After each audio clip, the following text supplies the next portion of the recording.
반갑습니다. 12번째 시간입니다. PSM, 프리캐스트 세그먼트 메소드. 우리가 앞에서 공부했던 FCM이나 RLM은 어떻습니까? 교량 상부공인 PSC 박스 거더를 현장에서 타설하는 방식이고, 이것은 한 세그먼트씩 공장이나 또는 제작장에서 기성제품으로 만들어서 운반해서 현장에서 가설하는 공법이 PSM 공법이죠.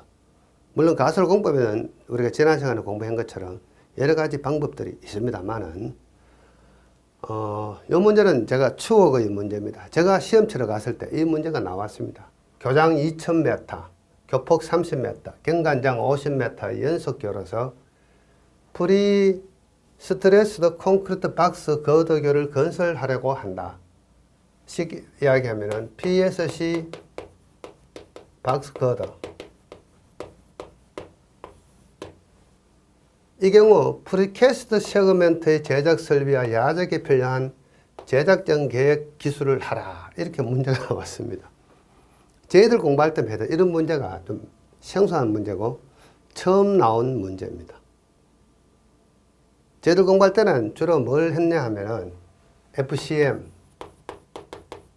ILM, 지금 나온 요 PSM, 그 다음에 MSS, 이런 공법들에 대한 어떤 개괄적인 내용만 공부를 했는데, 자, 이거 공부할 때는 어떻게 했습니까? 뭐 시공 방법이라든가 가설 공법이라든가 어떤 기본적인 내용만 공부를 했는데, 뜬금없이 이렇게 문제가 튀어나왔습니다. 제작장에 대해서 써라. 이런 문제가 나왔습니다. 근데 우리가 알 수 있는 대목은, 밸런스드 캔틸레버 메소드, PSM이 있다. 이건 BCM이죠. 가설 공법에는 BCM, PSM이 있다. 이 경우 프리캐스트 세그먼트의 제작 설비와 야적에 필요한 제작장 계획 기술을 하라. 쉽게 표현해 보면은 이런 PSC 박스 거들을 공장에서 제작하는 방법이 프리캐스트 세그먼트 방식이다. 이런 뜻이 되겠습니다. 이것을 써라. 제작하는 방법에 대해서 써라. 이렇게 나왔습니다. 이거 쓰기가 쉽지 않죠. 서브노트에도 없고 공부한 적도 없으니까 쓰기가 쉽지 않았습니다. 근데 제가 이제 시험 치러 갈 때는 이런 공부는 한 적이 없고, FCM에 대한 기본적인 내용, ILM, PSM, MSS, 이것은 공부한 적이 있습니다. 그래서, 이 PSM이 뭐다는 것을 알고 있죠. 공장에서 제작하고 있다. 그래서 저는 이것을 골라서 용감하게 답을 썼습니다.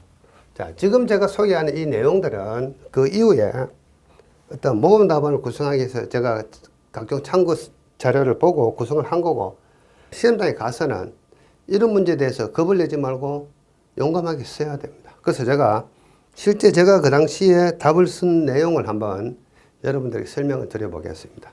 여기서 착안 사항은, 자, PSM이다. 프리캐스트 세그먼트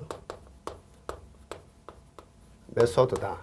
자, 그러면은 일단 우리가 PSC 박스 거드는 어떻게 생긴지 압니다. 이렇게 생겼다.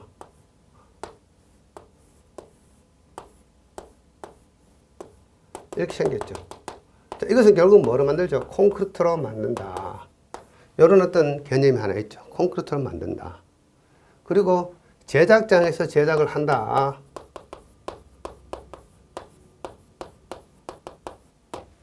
제작장에서 제작을 한다. 결국은 이것은 뭡니까? 기성제품이다. 자, 그러면은 이 모양은 어떻습니까? 이렇게 PSC 박스 거드 모양이지만은 기본 개념은 콘크리트 제품이고 기성제품이다. 자, 그러면 이런 거 한번 생각해 보겠습니다. 요즘은 경계석을 어떻습니까? 하강 경계석, 돌로 된 것을 많이 쓰지만 과거에는 콘크리트로 만드는 경계석을 쓰기도 했습니다. 또는 요즘 어떻습니까? 맨홀 같은 거, 이런 맨홀, 또는 어떻습니까? 방음벽 기초, 이런 것들, 이 기성제품 많이 쓰죠. 공장에서 만드는 기성제품을 현장에서 운반해서 현장에서 시공하는 경우가 많죠. 이거하고 같다고 볼 수 있겠죠. 똑같지는 않지만 비슷하다. 공장에서 제작하는 것은 비슷합니다. 이 두 가지 다 뭡니까? 콘크리트라는 재료를 가지고 한다.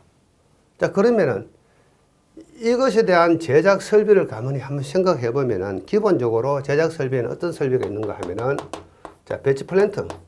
콘크리트를 생산할 수 있는 배치 플랜트가 있어야 되겠죠. 자, 배치 플랜트가 있기 위해서는 자, 콘크리트 생산하기 위해서는 골재 야적장도 있어야 됩니다. 경우에 따라서는 대형 공장의 경우, 뭐 제가 합천댐에서 근무할 때는 골재까지 생산을 했습니다. 골재 생산 설비까지 있는 경우가 있습니다. 지금 뭐 골재 생산 설비까지는 없죠. 크러셔 설비. 영어로 쓰기 어렵네요. 크러셔. 이런 설비가 있어야 될 거고. 자, 생산을 하기 위해서 용수 설비, 물을 공급하는 설비가 있어야 되고, 전기도 있어야 됩니다.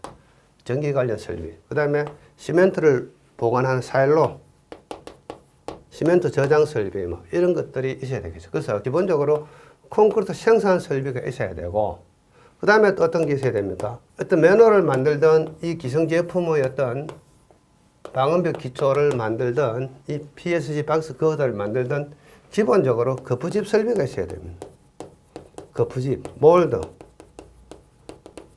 거푸집이 있어야 되겠죠. 자, 그 다음에 이것을 제작을 했습니다. 제작을 하고 나면은 보관을 해야 되겠죠. 보관 설비 있어야 됩니다. 그 다음에 이것을 제작하고 나면은 운반을 해야 되겠죠. 현장에다가 설치하기 위해서는 현장으로 운반하는 운반 설비가 있어야 됩니다. 자, 그러면 이거는 뭡니까? 이런 제품을 만들거나 기본적인 설비는 똑같죠. 생산 설비, 거푸집 설비, 그 다음 보관 설비, 운반 설비. 그 다음에 자, 이 보관을 하기 위해서는 뭐가 있어야 되면 야적장이 있어야 되겠죠. 야적장, 야드, 이런 야적 설비가 있어야 됩니다. 자, 콘크리트 기성 제품을 야적하는데 기본적인 내용들은 뭐죠? 첫 번째, 직사광선을 피해야 됩니다. 두 번째, 비를 맞으면 안 되죠. 그 다음에 하부에는 어떻습니까? 지면에 맞닿지 않도록 하기 위해서 하부에는 고인목, 목재 등으로 이렇게 받쳐줘야 되겠죠. 이런 거. 그래서 운반 설비나 야적하거나 보관할 때 각종 사용하는 설비들은 자, 이러한 제품들은 지게차 정도 수준만 있으면 됩니다. 아주 가볍기 때문에 지게차. 그런데 이런 것들은 뭐가 있어야 되죠? 크레인 설비가 있어야 됩니다. 크레인.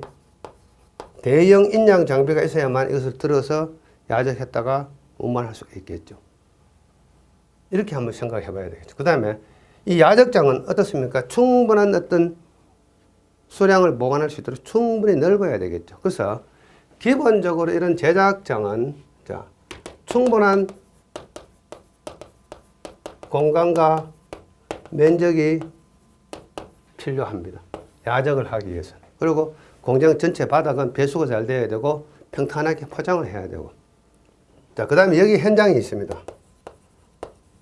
가설 현장, 교란 가설 현장이 있습니다. 그래서 이 제작장하고 교란 가설 현장까지 거리는 최단 거리, 어느 정도가 돼야 되는지는 모르지만 가장 가까운 거리, 바로 현장 인근에다가 이렇게 제작장 만든 것이 가장 좋겠죠. 최단 거리. 그 다음에 이 운반로, 이 운반하는 거리는 어떻습니까? 최대한 짧아야 되고, 그 다음에 운반 도로는 포장을 해야 됩니다. 왜냐하면 이것들을 운반하는 설비는 뭡니까? 트레일러.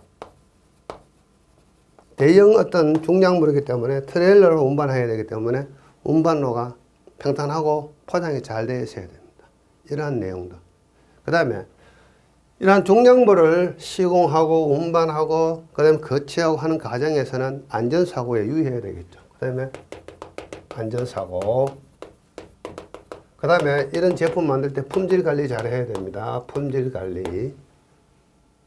그 다음에 뭐가 있습니까? 또 원가 이런 거 돈이 적게 들어가야 되겠죠. 그래서 원가 관리도 잘 해야 된다. 이런 거. 그 다음에 환경 문제가 발생하면 안 됩니다. 환경 관리. 환경 관리. 환경 관리는 일반적인 내용. 운반할 때 운반에 뭐 비싼 먼지가 생기면 안 된다고 해서 운반은 살수처럼 살수를 한다. 이런 것들. 이렇게 해서 두리뭉실하게 전반적인 내용을 적어주면 뭡니까? 제작장에 대한 설비와 제작장에 대한 계획이 되겠죠. 그래서 저는 답을 이런 것을 가지고 썼습니다. 순서를 잡아가면서 계율을 적고 내용을 적고 결론을 맺고. 자, 그러면 이건 뭐죠? 일반 상식적인 이야기 아닙니까?